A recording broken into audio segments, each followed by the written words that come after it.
Hello friends, आज के इस वीडियो में हम Avengers age of Ultron movie को एक्सप्लेन करेंगे। इस मूवी का इवेंट 2015 के है, यानी Captain America and the Winter Soldier movie के बाद के।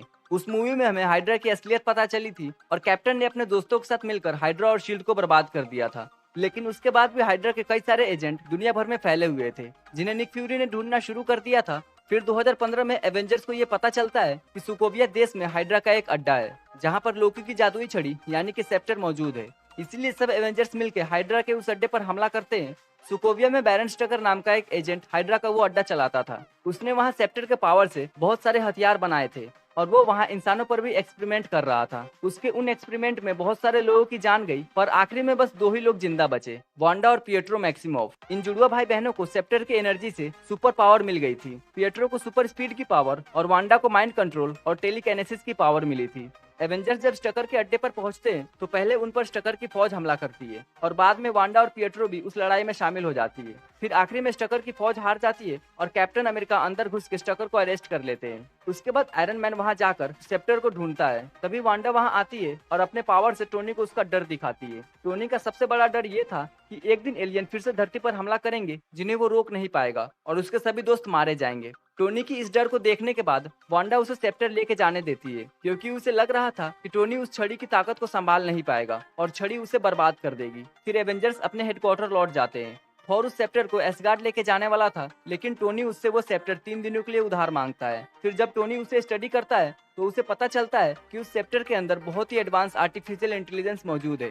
टोनी स्टार्क और ब्रूस बैनर ऐसा ही एक एआई बनाने का सोच रहे थे, जिसे वो अल्ट्रॉन नाम देने वाले थे। हालांकि टोनी के पास जार्विस नाम का प्रोग्राम पहले से था, पर जार्विस इतना एडवांस नहीं था। इसलिए टोनी ने अल्ट्रॉन को बनाने का सोचा था, ताकि वो उसे दुनिया की हिफाजत का काम सौंप दे, जिससे कि एवेंजर्स रिटायर हो सके। पर टोनी के पास इतनी एडवांस टेक्नोलॉजी नहीं थी कि वो अल्ट्रॉन को बना पाता। लेकिन अब उसे वो सेप्टर मिल चुका था, जिसके अंदर वो आर्टिफिशियल इंटेलिजेंस थी, जिसकी उन्हें तलाश थी। इसीलिए टोनी ने ब्रूस के साथ मिलकर उस छड़ी की मदद से अल्ट्रॉन को बनाना शुरू कर दिया। पर उन्होंने इसके बारे में किसी को भी नहीं बताया, क्योंकि सभी से बात करने में और मंजूरी लेने में काफी टाइम लग जाता और वो छड़ी उनके हाथ से निकल जाती। फिर टोनी और ब्रूस 3 दिनों तक लगातार काम करते हैं। अल्ट्रॉन अब लगभग तैयार हो गया था, लेकिन अभी भी थोड़ा सा काम बचा था। फिर एवेंजर्स अपनी जीत की खुशी में पार्टी करते हैं, लेकिन इसी दौरान टोनी और ब्रूस की गैर मौजूदगी में अल्ट्रॉन पूरी तरह से कंप्लीट हो जाता है और वो एक्टिव होते ही इंटरनेट के जरिए इस दुनिया और लोगों के बारे में सब कुछ जान लेता है। अल्ट्रॉन को दुनिया की रक्षा करने के लिए बनाया गया था, लेकिन जब वो इंटरनेट से सारी जानकारी इकट्ठा करता है तो वो ये मान लेता है कि दुनिया के लिए सबसे बड़ा खतरा खुद इंसान है।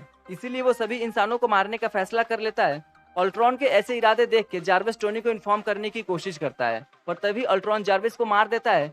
फिर वो टोनी स्टार्क की रोबोट आर्मी आयरन लीजेंड के अंदर खुद को अपलोड करने लगता है। उधर एवेंजर्स की पार्टी चल रही थी, तभी अल्ट्रॉन कुछ रोबोट्स के साथ वहां आता है और वो उन पर हमला कर देता है। सभी हीरोज मिलकर उन रोबोट्स को मार देते हैं, लेकिन उनमें से एक रोबोट वो सेप्टर लेके वहां से भाग जाता है।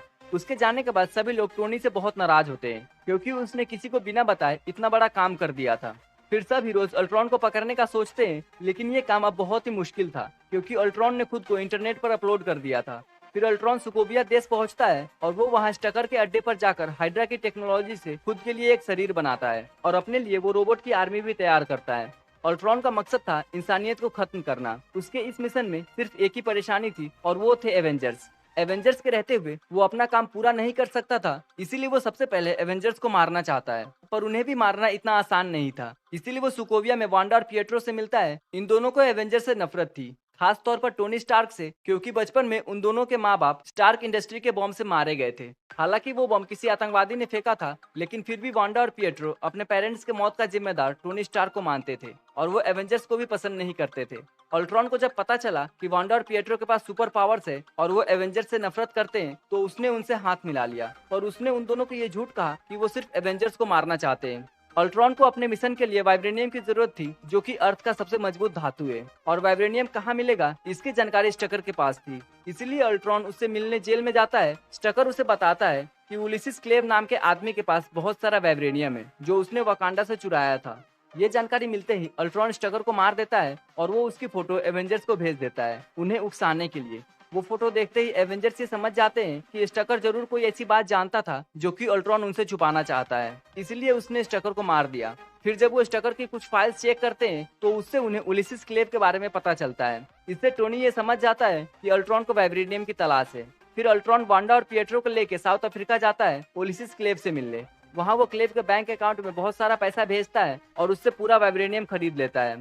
तभी एवेंजर्स भी वहाँ पहुंच जाते हैं और फिर वहाँ एक लड़ाई शुरू होती है। अल्ट्रॉन टोनी को अपने साथ लड़ाई में उलझा के रखता है। दूसरी तरफ वांडा अपने पावर से सभी हीरोज को उनका डर दिखाती है, जिससे सब अपना होश खो देते हैं। उसी दौरान अल्ट्रॉन के रोबोट्स वाइब्रेनियम लेके वहाँ से निकल जाते हैं। फिर वांडा ब्रूस पे अपना पावर इस्तेमाल करती है, जिससे वो हल्क बन जाता है और पूरे शहर में तबाही मचाना शुरू करता है। तो आयरन मैन अल्ट्रॉन से निपट के हल्क के पीछे जाता है और वो अपने हल्क बस्टर आर्मर की मदद से हल्क को रोकने की कोशिश करता है। पर हल्क को रोकने के चक्कर में शहर का बहुत नुकसान होता है और कई लोगों की जान चली जाती है। फिर काफी मुश्किल से टोनी हल्क को हराता है। उधर क्लिंट बार्टन को छोड़कर बाकी सभी लोग वांडा की शक्ति से बेहाल हो गए थे और हल्क और आयरन मैन की लड़ाई की वजह से पूरे दुनिया में एवेंजर्स की बदनामी हो रही थी।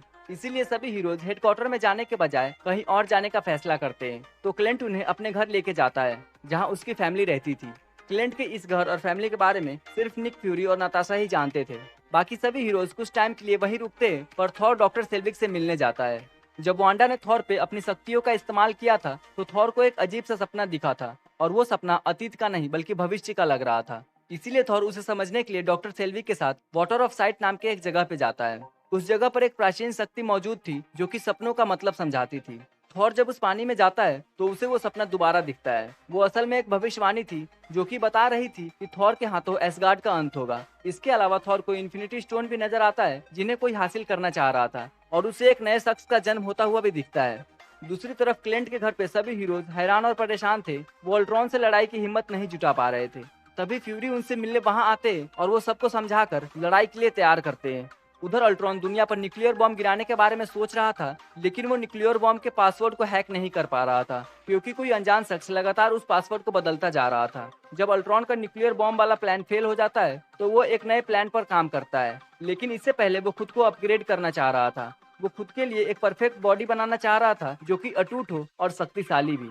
इस काम के लिए अल्ट्रॉन वांडा और पिएट्रो के साथ साउथ कोरिया जाता है और वहाँ पे हेलेन चो नाम के एक साइंटिस्ट से मिलता है। डॉक्टर हेलेन, जो कि एवेंजर्स की फ्रेंड थी, उसके पास एक ऐसी टेक्नोलॉजी थी जो कि घायल लोगों को ठीक कर सकती थी और वो नया शरीर भी बना सकती थी। अल्ट्रॉन खुद के लिए वाइब्रेनियम और आर्टिफिशियल इंटेलिजेंस के शरीर बनाना चाह रहा था, क्योंकि उसे सिर्फ एक रोबोट बन के नहीं रहना था, बल्कि वो तो इंसानों से भी बेहतर नस्ल बनाना चाह रहा था।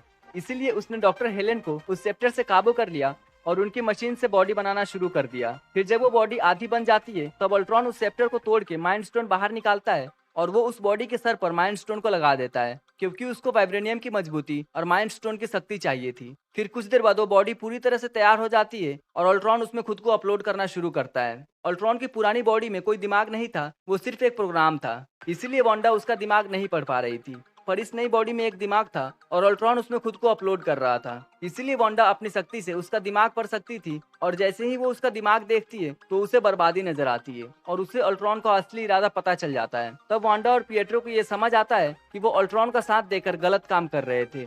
इसीलिए वांडा अपनी शक्ति से डॉक्टर हेलेन को उस छड़ी के काबू से आजाद कर देती है और हेलेन होश में आते ही उस बॉडी में अल्ट्रॉन की अपलोडिंग को रोक देती है। फिर वांडा और पिएट्रो वहां से भाग जाते हैं। दूसरी तरफ एवेंजर्स को यह पता चल गया था कि अल्ट्रॉन डॉक्टर हेलेन की मशीन से अपने लिए नई बॉडी बना रहा है। इसीलिए कैप्टन अमेरिका, हॉकाई और ब्लैक विडो साउथ कोरिया जाते हैं अल्ट्रॉन को रोकने के लिए। लेकिन जब तक कैप्टन उस लैब तक पहुंचता है, तब तक वहां से अल्ट्रॉन भाग चुका था। फिर डॉक्टर हेलेन कैप्टन को बोलती है कि उस नई बॉडी में एक इन्फिनिटी स्टोन लगा हुआ है, इसीलिए अब उस बॉडी को तबाह करने से पूरा शहर तबाह हो सकता है। इसीलिए उसको वो मशीन टोनी स्टार्क के पास ले जाना होगा। उधर अल्ट्रॉन उस मशीन को एक ट्रक में रख के शहर से भाग रहा था और वो खुद को उसमें अपलोड भी कर रहा था। फिर कैप्टन, ब्लैक विडो और हकाई उस ट्रक का पीछा करते हैं और तब अल्ट्रॉन अपनी अपलोडिंग रोक के उन्हें मारने बाहर आता है। फिर कैप्टन और अल्ट्रॉन की लड़ाई शुरू हो जाती है और जब इस लड़ाई की न्यूज टीवी पर दिखाई जाती है, तो उसे देखकर वांडा और पिएट्रो वहां आ जाते हैं और वो अल्ट्रॉन से लड़ाई में कैप्टन की मदद करते हैं। उधर ब्लैक विडो उस ट्रक में घुस जाती है और वो उस मशीन को ट्रक से निकालकर हॉकाई के प्लेन में डाल देती है। लेकिन इससे पहले वो खुद उस प्लेन में जा पाती, अल्ट्रॉन वहां आकर उसे किडनैप कर लेता है। पर उस वक्त ब्लैक विडो के बजाय मशीन को बचाना ज्यादा जरूरी था, इसीलिए हॉकाई वहां से निकल जाता है। फिर वो मशीन टोनी के पास लेके जाता है बाकी लोग ये चाह रहे थे कि टोनी ये मशीन को खोल के उस बॉडी को डीएक्टिवेट कर दे, पर टोनी के दिमाग में कुछ और था। वो ब्रूस से बात करता है कि जार्विस अभी तक मरा हुआ नहीं है। जब अल्ट्रॉन ने उसे मारना चाहा था तो जार्विस इंटरनेट के जरिए वहां से बच निकला था और तब से वो अल्ट्रॉन पर नजर रख रहा था, और वो अनजान शख्स जार्विस ही था जिसने अल्ट्रॉन को न्यूक्लियर बॉम्ब का पासवर्ड हैक करने से रोका था। इसीलिए टोनी ब्रूस को ये बोलता है कि उन्हें उस बॉडी में जार्विस को अपलोड करना चाहिए, पर ब्रूस इससे डर रहा था क्योंकि अल्ट्रॉन ने खुद को उस बॉडी में आधा अपलोड कर दिया था और जार्विस को उसमें अपलोड करने से कुछ और भी बुरा हो सकता था। लेकिन फिर टोनी ब्रूस को मना लेता है और वो दोनों जार्विस को उसमें अपलोड करना शुरू करते हैं। तभी कैप्टन वांडा और पिएट्रो को लेकर वहां आ जाता है और वो टोनी और ब्रूस को रोकने की कोशिश करते हैं। फिर पिएट्रो अपने स्पीड से उस मशीन का पावर सप्लाई बंद कर देता है, पर तभी अचानक थॉर वहां आ जाता है और वो अपने पावर से उस मशीन को चालू कर देता है, जिससे वो प्रोसेस कंप्लीट हो जाता है। और फिर उस मशीन में से बाहर आता है एक एंड्रॉयड रोबोट जो बना था अल्ट्रॉन, जार्विस और माइंड स्टोन की मदद से, और वो बहुत ही पावरफुल था। फिर स्टीव थॉर से ये पूछता है कि उसने रोबोट को बनाने में मदद क्यों की, तो थॉर बताता है कि उसने एक भविष्य का सपना देखा जिसमें उसने माइंड स्टोन से इस रोबोट को बनते हुए देखा और सिर्फ उसी की मदद से अल्ट्रॉन को हराया जा सकता है। थॉर के सपने की वजह से उस रोबोट को विजन नाम दिया जाता है और ये विजन एवेंजर्स का साथ देने के लिए तैयार हो जाता है। पहले तो कोई इस पर भरोसा नहीं करता, पर जब विजन थॉर का हथौड़ा उठा लेता है तो सबको उस पर यकीन हो जाता है। फिर क्लिंट ये पता लगाता है कि अल्ट्रॉन नताशा को सुकोविया लेके गया है, इसीलिए सभी हीरोज वहां जाने के लिए तैयार होते हैं। उधर अल्ट्रॉन सुकोविया में हाइड्रा के अड्डे पर था और उसके पास अभी भी बहुत सारा वाइब्रेनियम बचा हुआ था, इसीलिए वो थोड़े वाइब्रेनियम से खुद के लिए नई बॉडी बनाता है और बाकी वाइब्रेनियम से बहुत ही बड़ी मशीन तैयार करता है। वो उस मशीन की मदद से सुकोविया के एक शहर को आसमान में ले जाने वाला था और फिर उसे एक मेटियोर की तरह धरती पर गिराने वाला था ताकि उससे इंसान का खात्मा हो जाए। फिर एवेंजर सुकोविया पहुंचते और अब वांडा, विजन और पिएट्रो भी उनकी टीम में शामिल थे कि अल्ट्रॉन वहां जंग लड़ने के लिए तैयार बैठा है, इसीलिए वो लड़ाई से पहले पूरे शहर को खाली करने लगते हैं।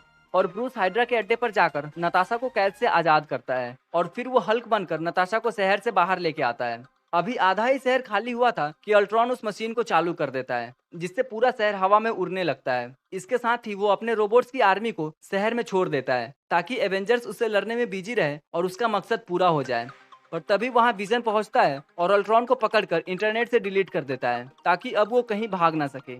फिर सभी हीरोज उन रोबोट से लड़ना शुरू करते हैं, पर जैसे जैसे शहर ऊपर जा रहा था तो खतरा और भी बढ़ता जा रहा था और अब उस मशीन को बंद भी नहीं किया जा सकता था क्योंकि उसे बंद करने से पूरा शहर नीचे गिर सकता था और शहर के लोग मारे जा सकते थे।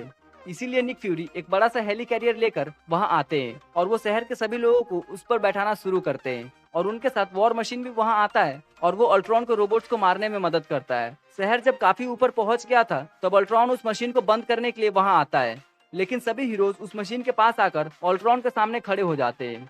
अल्ट्रॉन उन पर अपने आर्मी से हमला करता है, पर एवेंजर्स एक साथ मिलकर बहुत सारे रोबोट्स को मार देते हैं और फिर आयरन मैन, थॉर और विजन उस वाइब्रेनियम के अल्ट्रॉन को बुरी तरह से डैमेज कर देते हैं। अब अल्ट्रॉन बहुत कमजोर हो गया था और उसके रोबोट्स भी खत्म होते जा रहे थे, इसलिए वो एक क्वीन जेट लेकर वहां से भागने की कोशिश करता है और वो जाते जाते उस जेट से हमला करता है जिससे पिएट्रो मारा जाता है। फिर हल्क उस क्वीन जेट का पीछा करता है और वो उसमें घुस के अल्ट्रॉन को नीचे फेंक देता है। तब वांडा वहां आती है और वो उस वाइब्रेनियम के अल्ट्रॉन को मार के अपने भाई के मौत का बदला लेती है। पूरा शहर खाली हो गया था और अल्ट्रॉन के लगभग सभी रोबोट्स खत्म हो गए थे और सभी हीरोज भी उस हेली कैरियर में चले गए थे।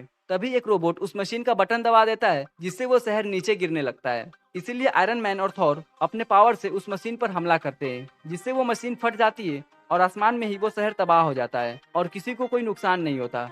लेकिन अभी भी एक रोबोट बचा हुआ था और वो आखिरी रोबोट था जिसके अंदर अल्ट्रॉन मौजूद था।